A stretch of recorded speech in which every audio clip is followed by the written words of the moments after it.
Voilà un carton pour vous. Commande chez Modelbo Berlinski en Allemagne. Donc encore un site de confiance. Modelbo Berlinski, Modelbo Metz, RC Fox et j'en passe. Ils sont tous de confiance. Klein Kram chez qui j'ai commandé il n'y a pas très longtemps, pareil, aucun problème. L'inconvénient, c'est que certaines fois, vous pouvez avoir jusqu'à 15 € de frais de port. Donc, faut bien choisir sur quoi on part. Là, c'est une machine pour vous que j'ai commandée directement après la tombola numéro 7. Je suis allé faire un petit tour sur les sites et il y avait une belle promo sur cette machine. Vous l'avez vu dans le titre. On va la découvrir ensemble parce que moi, je l'ai juste testé une fois. Le Team Magic B8ER. On a la facture. Je l'ai payé 301 € livraison comprise. Donc là, vous l'avez là. Hop, vous avez le prix juste là. En RTA. C'est, pour moi, imbattable ou presque. Sur une machine neuve. C'est un buggy 1/8 pour commencer de chez Team Magic. Team Magic, moi j'ai eu le Tekken que j'ai vraiment beaucoup apprécié. J'ai pu tester le Team Magic B8ER une fois avec PLS qui m'avait franchement bien plu. Et j'ai également testé le Team Magic 7 de PLS également. Vitesse max 70 km/h annoncée, 4 roues motrices, RTR, donc ready to run, donc prêt à rouler. Version électrique, merci. La radio est en 2,4 GHz, donc c'est maintenant du courant. C'est ce qui se fait le plus souvent. Et on est en brushless, pas en charbon. Ça nous donne un petit peu les pièces disposées dessus. Donc on se rend compte qu'on a tout ce qui est transmission, etc. Ça va être roulement partout. Logique, j'ai envie de dire. 3 différentiels. Il nous parle de la carreau, il nous parle un peu des cardans. Donc on a 4 cardans CVD, ça c'est intéressant de le voir. On a 4 cardans CVD.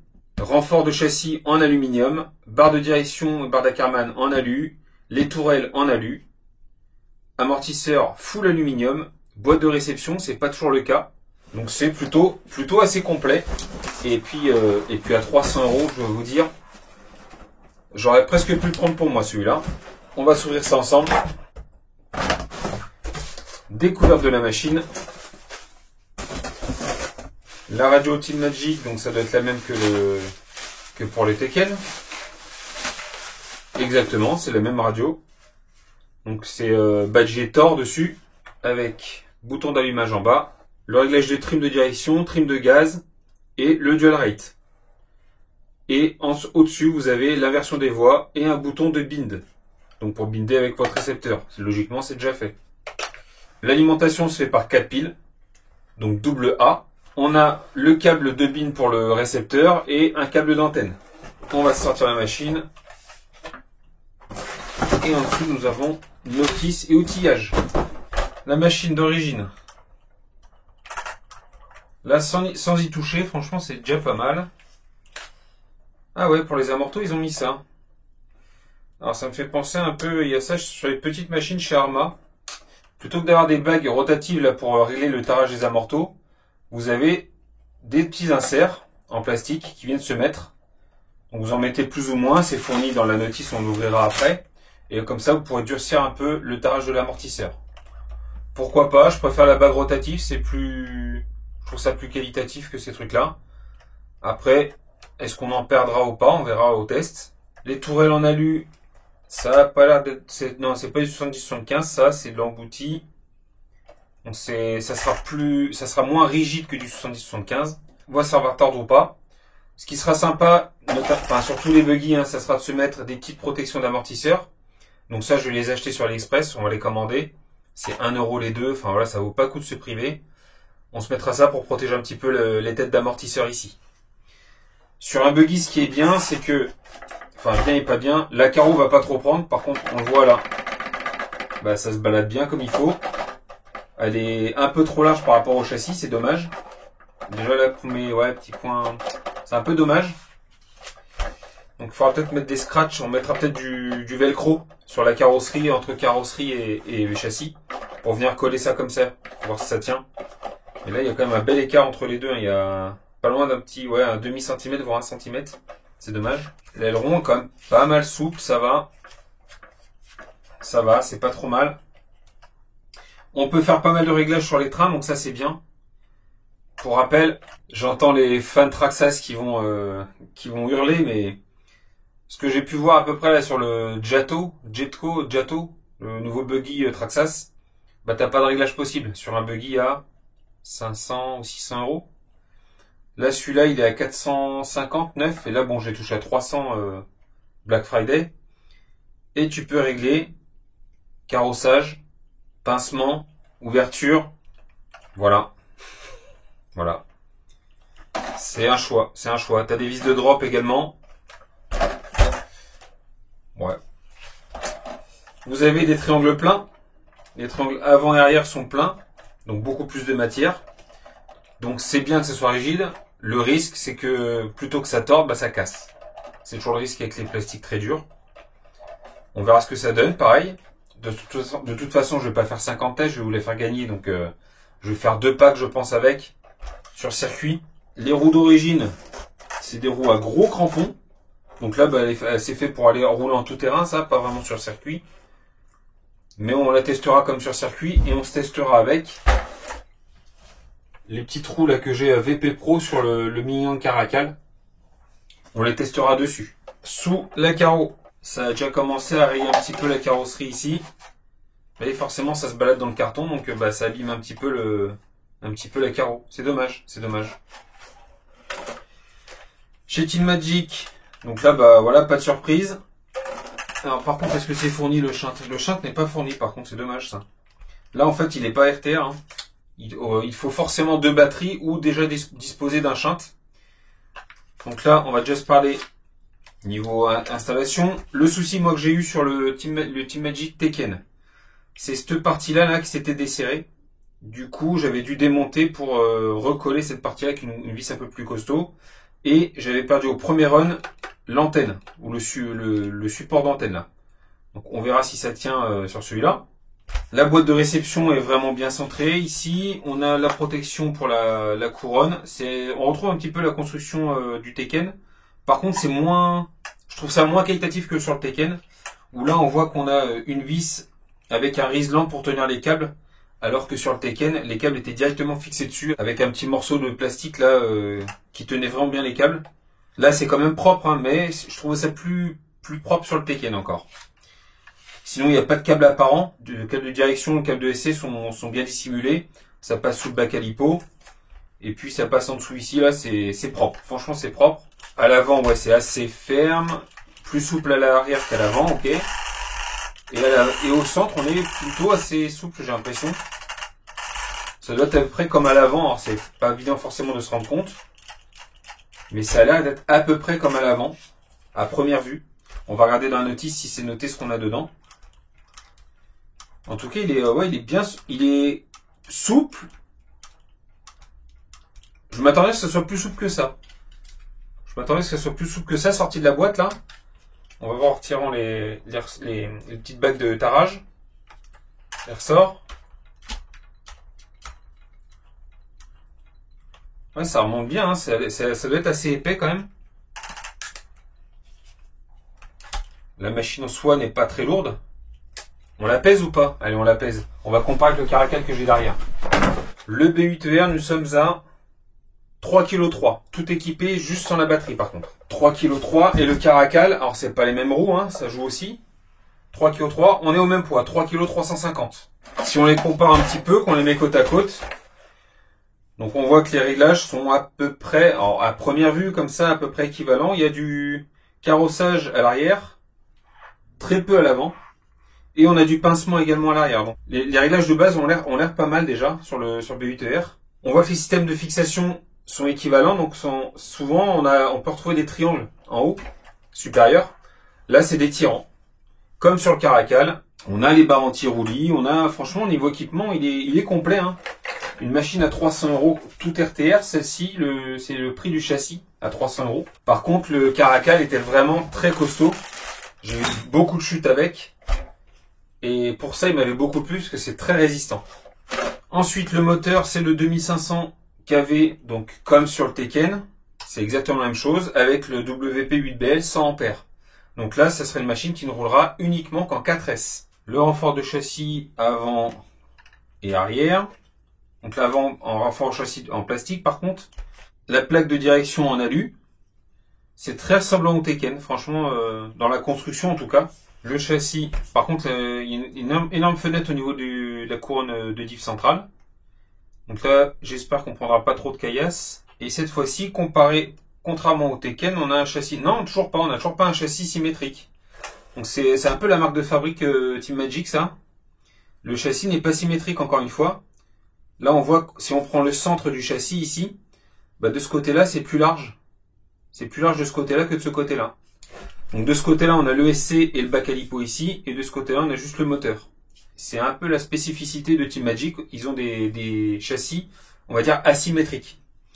Comme sur le Tekken et sur le 7, on a la cage de diff avant et arrière qui sont apparentes ici. J'étais inquiet sur le Tekken, il n'y a aucun problème. Ça va s'user à force de faire des passages sur les bosses.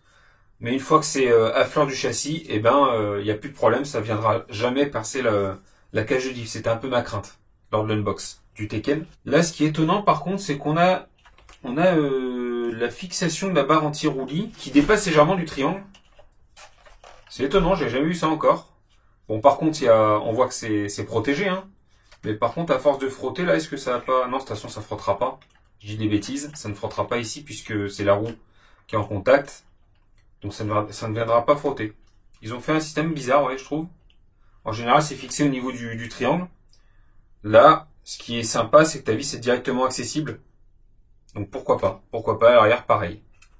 Ouais, c'est différent. Ensuite, par rapport à ces prises-là. Donc là, vous mettez soit deux lipo 2S. Donc une lipo 2S sur chaque prise. Il faut mettre la même intensité, les mêmes lipos. En gros, vous mettez les deux mêmes lipos. Si vous prenez 5000 mAh d'une marque, vous prenez 5000 mAh de la même marque, vous changez pas les marques, ça sera beaucoup mieux pour votre électro. Ou alors, une seule lipo 4S, mais dans ce cas-là, il faudra installer un shunt sur une des deux prises, n'importe laquelle. Vous mettez un shunt soit sur celle-là, soit sur celle-là. Et sur l'autre, vous mettez votre lipo en 4S. Vous installez ça dans le bac à lipo. On allume la radio, puis la machine.